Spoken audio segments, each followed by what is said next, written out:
The Tao of Self-Confidence, episode 535. Welcome to the Tao of Self-Confidence, where I share stories of amazing women who have discovered their inner journey to self-confidence. Visit our website at thetaoofselfconfidence.com. Your inner journey to self-confidence awaits.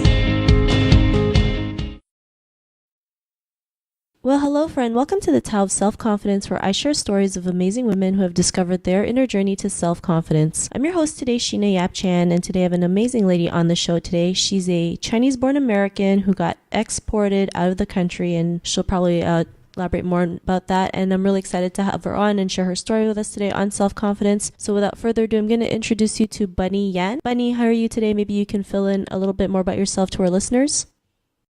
Hi, everybody. I feel great. It's a beautiful day outside today, sunny. Elaborate, yeah. So I am a Chinese-born American who left when I was 12 and raised in New Jersey. And now I currently work and live in New York.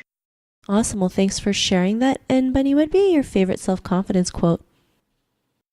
Self-confidence quote, I don't really have a quote from anybody. For me, it's really when especially come to I guess for me Chinese culture, everybody have that tendency to overprove themselves because how we were raised. So for me, it was early on, like in my mid 20s, that I tell myself, no, I need to be more confident with me and things I do instead of continue to prove to please somebody. Thanks for sharing that. And in your own words, how do you define self-confidence? It's when you're truly happy with what you're doing. Doesn't matter if you fuck up or succeed very well. Actually recognize it as what it is. If it's something that's a mistake or didn't come out the way you wanted to, you'll still recognize the value in what you learned and the journey of it all.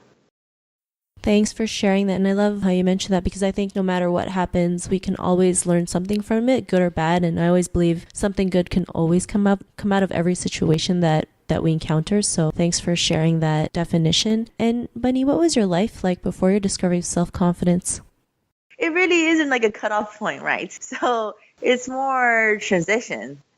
So I did have a tendency to always trying to, I guess, overachieve, prove myself, and always aim for higher and higher. Because like I said, growing up, it's always, okay, if you got an A on a test, why not A plus?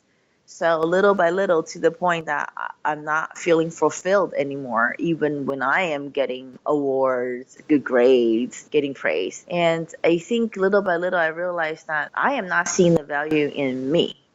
So there wasn't really a turning point. It's actually a journey how to correct that. Like, I trying to correct my own behavior, and it did work. It's like, it might not work for everybody, but I started by writing down all my achievements, or even the littlest thing. Like, my friend was happy at my joke today in a little notebook. I did that for a year and literally trained that behavior out of myself to always doubting and always, the whole overachiever thing, right? So that really take a big toll on how I feel about myself and on the confidence side. Thanks for sharing that. And, I think that's something we all go through, feeling like we're never enough. We always have to keep on doing more. Like you mentioned, it's like you got an A on your test. Why not an A plus? Like, it's never enough, and it's frustrating sometimes. But was there a moment in your life when you realized like you can just be yourself, like your true self? I mean, was there like an aha moment in your life? I actually got laid off. I don't remember which year was it. And, of course I feel bad for a little. But then I took a moment to realize, you know what? I have done A, B, C, D, E, right? I did the best I could. I don't have a moment in there that I go like, you know what? I kind of just wasted time. I literally learned even from the days that I just trying to be lazy and not doing anything. Like, you have takeaways. So I wasn't feeling bad about myself. I think that's a big aha moment. It's when you're down and you still can realize that, you know what? It happened.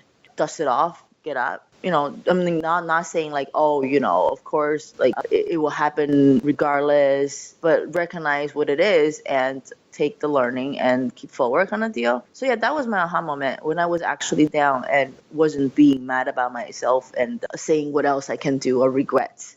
And I like that. Like whatever I do, I don't have regrets.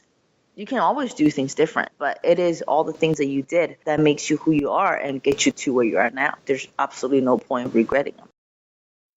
Thanks for sharing that. And I love how you mentioned, even though it was like a low point in your life, you saw, what good can come out of it. And sometimes when we're down, there's no other way than going up, right? So, I mean, we have to just sometimes get back up and keep moving. I mean, yeah, well, it'll suck, right? Sometimes we feel like I can't believe this happened to me. Why did I get laid off? And that's fine to feel that way because we're human. But there comes a point in our life where like, okay, this happened to me. Maybe like they say, when one door closes, another one opens, right? And because of that realization that you've learned, what's your life been like now? So I am CEO of my own startup, The Squirrelz. So we're really focusing on making the world a better place, in lack of better words, but profitable. So for me, it's that balance. And in Chinese culture, it's a lot about balance. And I really do see that in all different aspects. And being balanced about yourself within, it's pretty much a reflection of what you do. So able to slow down sometimes and just look at the bigger picture and knowing which part to drop, which part to continue. We're always juggling so many balls, right? It's to the point that we feel overwhelmed and there's so many things and we feel like, no, we have to do all of these. You don't have to do any of it. There's a lot of it we trade off because we are insecure, afraid, either being judged or really being your true self, or just realizing certain aspect is no longer working anymore and the fear of dropping that because we invested time, right? So all of that and continue learning is how I've been, I guess, living. And of course, like there's going to be new lessons and new way of looking at things. If we chat again in like a year, there probably will be tweaks, but it's more like an add-on to what you have realized about yourself. Thanks for sharing that. And Bunny, to the woman who's listening to your episode, she may be in her own journey to self-confidence. What would be that one tip you would give to her? Talk to people, especially the more, I guess, strong ones. The one are having high pressure jobs, management position. We tend to, especially females and Asian, we tend to trying to have that, again, the proving thing, right? Doesn't matter to your parents or to your superior. And we stop talking to people because we feel like if we show any kind of a weakness or something that we couldn't do, somehow we failed. And that alone, and realizing that you could talk to people about that and find the best friend, even people in the industry who can just understand and just chat and open that up. And that's the real strength coming through. So be vulnerable. And that's something actually I learned recently, like within the last 6 months. Because for the longest, being the only child and being a single mom family, it's that whole you have to hold up everything. You can't cry, right? Like being a boy. Yeah, little by little, I learned like there's stuff I could open up and it's fine. It doesn't show weaknesses and it actually lets you realize some of the stuff that you pretty much maybe lying to yourself as well. And able to hear yourself speak about it and realizing that it's not only you, it literally is everybody. So yeah, that is quite an interesting journey that I've been taking recently that I would love to share. So yeah, talk to each other. Thanks for sharing that. And Bunny, if our listeners wanted to get to know a little bit more about you and what you do, is there any links or social media profiles we can connect with?